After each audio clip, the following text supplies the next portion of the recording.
take a risk? Should he take a chance and take a leap of faith and step into the unknown? Everybody say the unknown. The unknown. Perhaps maybe that's the real question.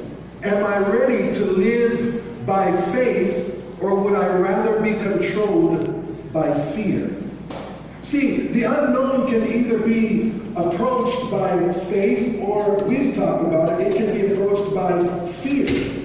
It's important for you to understand that when you fall prey to the spirit of fear, it affects more people than just you.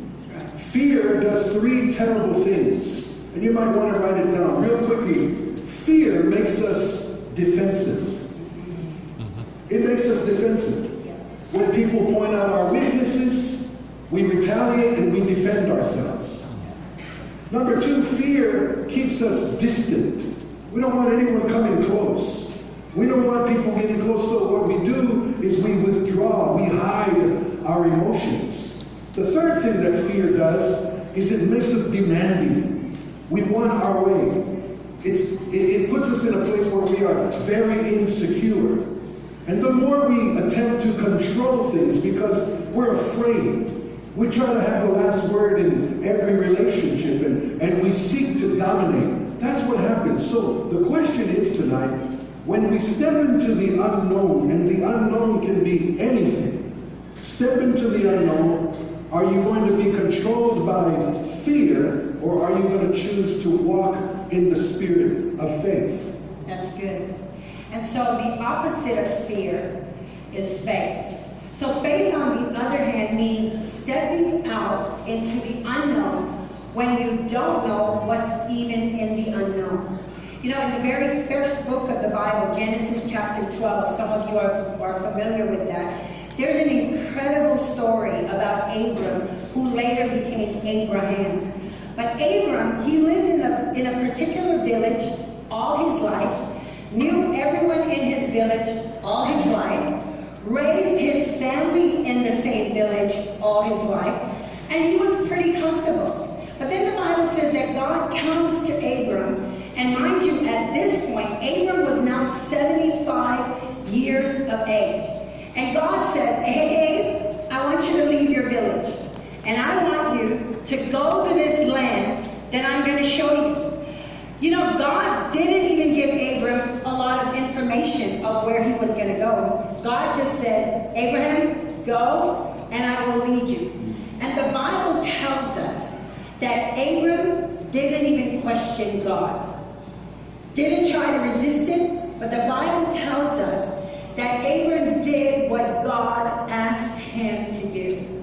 How about you sitting in the audience tonight? Has God asked you to do some things? Have you done it? Or are you still sitting on it, contemplating, questioning, right? Telling God, wait till I'm comfortable and I'm really, really sure.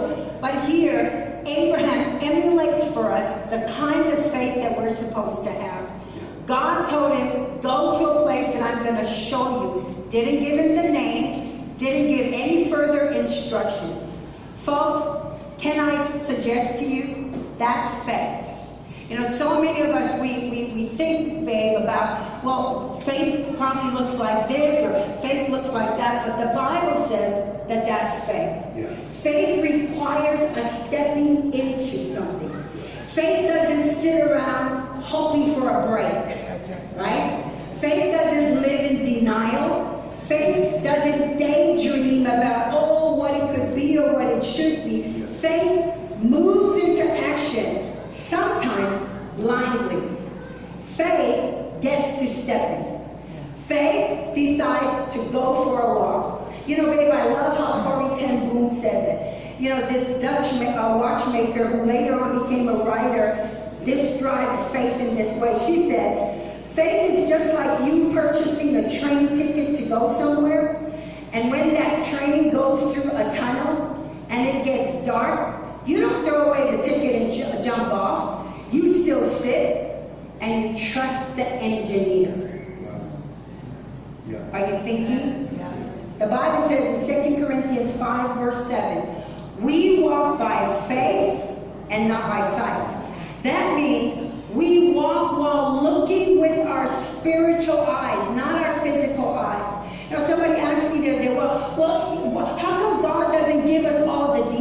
let me tell you, with what God has called some of you to do, and it's some amazing, great things, if he shows you the full picture, you'd be scared and cop out. Right? That's why it's a faith journey. You have to walk by faith and not by your emotions, not by what's around you. You just got to trust that God put something in your heart and a direction for you to go, and you just got to take it, because you know as you take that walk of faith and take that step of faith, God's going to guide you along the way. You ever notice that when you turn on your headlights, that, you know, when you turn it on, it doesn't light the whole road up, right? And as your car moves, it just lights what's in front of you, right? That's another very, very accurate description of faith. You have to take the step before God lights up what's in front.